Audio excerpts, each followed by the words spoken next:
Chaque nouvelle génération de réseaux sans fil offre des débits plus importants et plus de fonctionnalités à nos smartphones. La 1G nous a permis de téléphoner, la 2G d'envoyer des SMS, la 3G de communiquer par Internet, la 4G de bénéficier de la vidéo en ligne. La saturation du réseau 4G, due à l'augmentation du nombre d'utilisateurs et à l'augmentation du volume de données échangées, ainsi que l'émergence d'un besoin de commande en temps réel d'objets connectés, justifie le passage à une nouvelle génération de réseaux à très bas temps de latence, la 5G. Il pourra traiter 1000 fois plus de trafic que les réseaux d'aujourd'hui, et ce, jusqu'à 10 fois plus rapidement, avec un temps de réaction imperceptible. Vous pourrez télécharger un film HD en quelques secondes et faire de la chirurgie à distance. Cette puissance vous permet de comprendre que la 5G sera la technologie indispensable pour la réalité virtuelle, pour la conduite autonome, pour l'Internet des objets, pour réinventer les services et pour beaucoup d'autres applications que nous ne pouvons pas encore imaginer. Mais qu'est-ce qu'un réseau 5G ? Ce nouveau réseau doit permettre l'automatisation des objets et les téléactivités comme la ville intelligente, l'usine du futur, les nouvelles mobilités, la télémédecine, la nouvelle agriculture, la téléformation. Pour cela, il nous faut un réseau très réactif, dit à très bas temps de latence, qui nécessitera 5 nouvelles technologies. Les ondes millimétriques, le réseau de petites antennes, le Massive MIMO, la focalisation et le Full Duplex. Première technologie, les ondes millimétriques. Nos appareils électroniques communiquent sur une bande de fréquence spécifique, actuellement en dessous de 6 GHz, mais cette bande de fréquence est très encombrée. Plus il y a d'objets connectés, plus le service se dégrade, et en particulier, plus le temps de réaction devient long. La commande temps réel d'objets connectés par le réseau 4G est irréaliste. Pour obtenir un temps de réaction imperceptible dans une commande à distance et pour traiter un plus grand volume de données, il nous faut travailler avec de plus hautes fréquences et un plus large spectre. D'une part, les hautes fréquences permettent de passer plus d'informations par seconde. D'autre part, l'augmentation du spectre permet d'augmenter le nombre de canaux de transmission. Ces deux améliorations permettent de désencombrer le réseau. Mais les ondes millimétriques ne peuvent pas traverser les bâtiments. Elles sont à plus courte portée et ont tendance à être absorbées par les arbres ou la pluie. Pour résoudre ces problèmes, nous avons besoin d'une deuxième technologie, un réseau de petites antennes.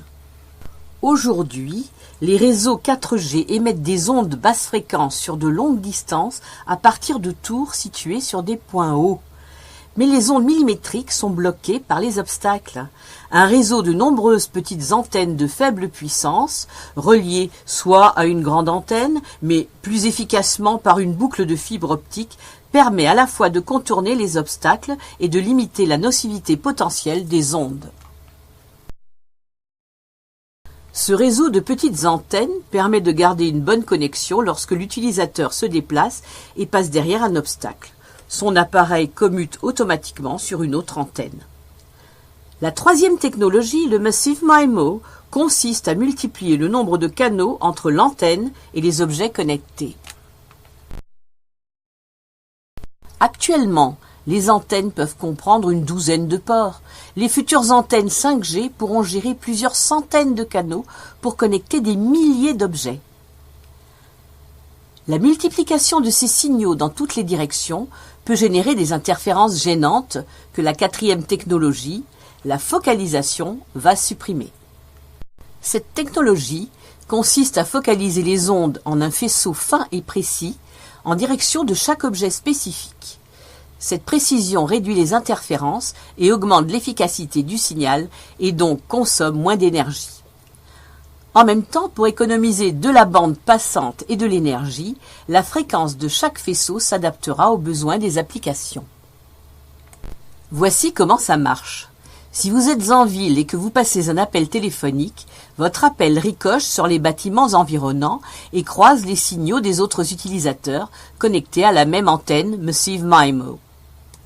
Cette antenne enregistre tous les signaux et relève leur direction. Des algorithmes triangulent exactement la provenance de chaque signal et déterminent sa meilleure trajectoire. chaque téléphone réémettra des paquets individuels de données dans des directions différentes et conservera le meilleur signal afin de reconstruire un flux de données cohérent transmis par un faisceau d'ondes fin et précis à l'image d'une torche ou d'un fil virtuel. Maintenant que nous savons créer ces fils virtuels, pour relier nos objets, nous avons besoin de la 5e technologie, le full duplex. Lorsque vous utilisez un talkie-walkie pour communiquer, vous devez vous relayer pour parler et écouter, car vous avez une seule voie de communication. Actuellement, il en est de même pour les communications entre les antennes et les objets connectés. Une antenne peut seulement soit transmettre, soit recevoir, à cause d'un principe appelé la réciprocité, qui fait que les informations portées par les ondes hertziennes ne peuvent pas voyager en même temps dans les deux sens, à la même fréquence. Pour comprendre cela, on peut illustrer le message par un train chargé de données circulant sur une voie ferrée qui représente la fréquence dite porteuse. S'il y a un deuxième train essayant de circuler dans la direction opposée sur la même voie, vous allez provoquer une collision. Pour éviter ce crash, il suffit soit d'alterner le passage des trains, soit de faire circuler les trains sur des voies différentes, dont des fréquences différentes. En fait, on peut maintenant contourner cette contrainte de réciprocité grâce à des systèmes électroniques qui peuvent momentanément dévier les trains au moment de leur croisement. Nous avons absolument besoin de relier nos deux objets par ces deux fils virtuels, le full duplex, car pour commander un objet, la commande doit passer par l'un des fils, en même temps que l'autre fil nous permet de percevoir le feedback de notre commande. Pour créer un réseau à très faible temps de latence, permettant de piloter en temps réel des objets à distance, il faut mettre en synergie ces 5 technologies. Les ondes millimétriques, les réseaux de petites antennes, le Massive MIMO, la focalisation et le full duplex. En plus de ce très faible temps de latence, caractéristique fondamentale de la 5G, la faible portée et la focalisation des ondes, ainsi que l'adaptation des fréquences aux besoins des applications, nécessitent beaucoup moins de puissance que la 4G, arrosent beaucoup moins que la 4G et donc permettent globalement de faire baisser les risques liés au rayonnement. Il faut aussi prendre conscience que ce réseau est nouveau, c'est en quelque sorte une forêt de nombreuses petites antennes reliées à des artères en fibres. Mais il faut absolument retenir que c'est ce réseau complètement nouveau, à très bas temps de latence, donc très réactif, qui permettra de piloter les objets connectés en temps réel. Cette caractéristique fait de la 5G un nouvel outil de communication qui, en synergie avec l'intelligence artificielle et l'explosion des puissances de calcul, marque une vraie rupture technologique.